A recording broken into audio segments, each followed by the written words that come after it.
ओम परमात्मने नमः। रुद्रादित्या वसवोजे च साध्या विश्वे अश्विनो मरुतश्चोष्मपाश्च गन्धर्वयक्षासुरसिद्धसंगा वीक्षन्ते त्वां विस्मिताश्चैव सर्वे। अर्थात रुद्रादित्या वसवो ये च साध्या विश्वस्नो मरुतश्चोष्मपाश्च। 11 रुद्र, 12 आदित्य, 8 वसु, 2 अश्विनी कुमार और 49 मरुदगण, इन सबके नाम इसी अध्याय के 6ठे श्लोक की व्याख्या में दिए गए हैं, इसलिए वहां देख लेना चाहिए।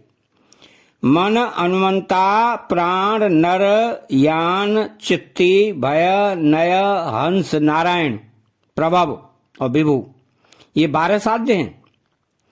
वायु प्राण में क्रतु, दक्ष, श्रव, सत्य, काल, काम, धुनि, कुरुबान, प्रभवान और रोचमान, ये 10 विश्व देव हैं।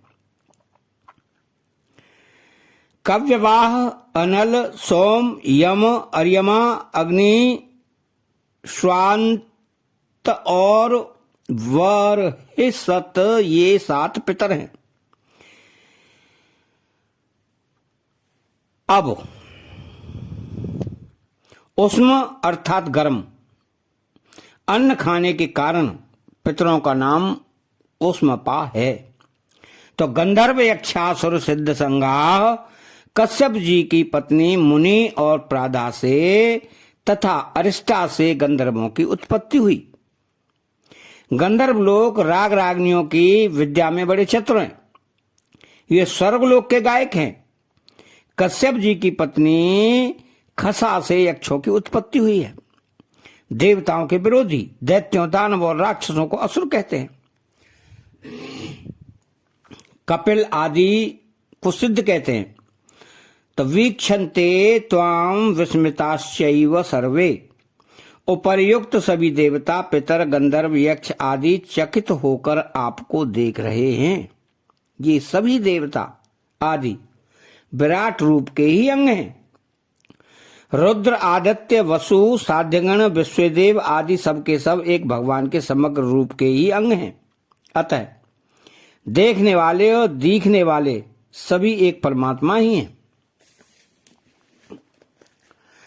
तो रूपम महंते बहुवक्त्र नेत्रम महाबाहो बहुबाहु रूपादम बहुदरम बहुंद दृष्टा करालम दृष्ट्वा लोकाः प्रव्यथितास्तथाहम्। अर्थात विश्व रूप में देव रूप का, उग्र रूप का और अत्यंत उग्र रूप का वर्णन हुआ है।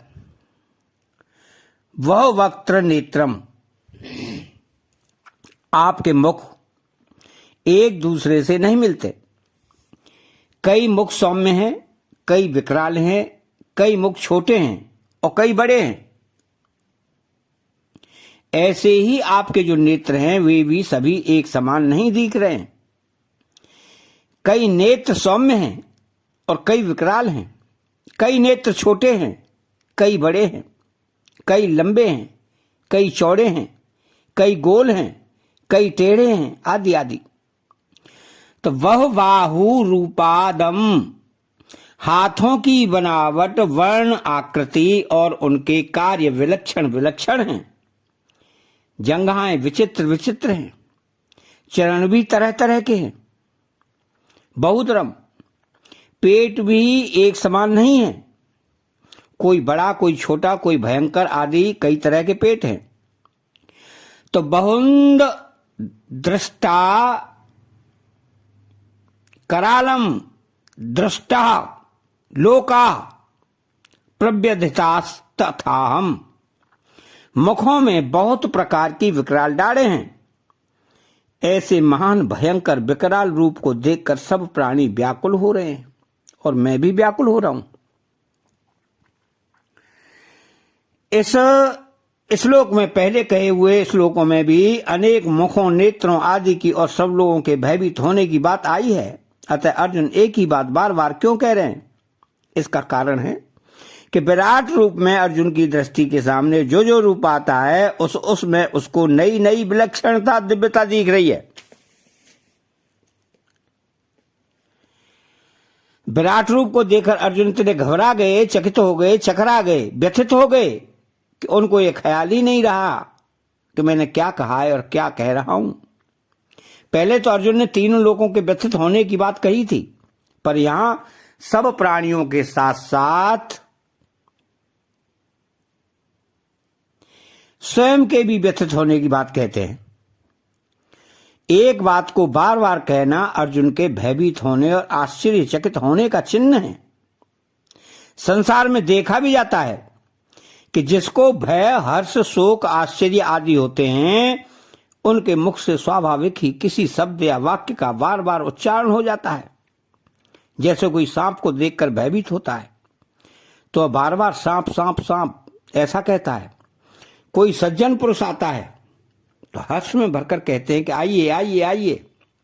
कोई प्रिय व्यक्ति मर जाता है तो शोकाकुल होकर कहते हैं मैं मारा गया, मारा गया।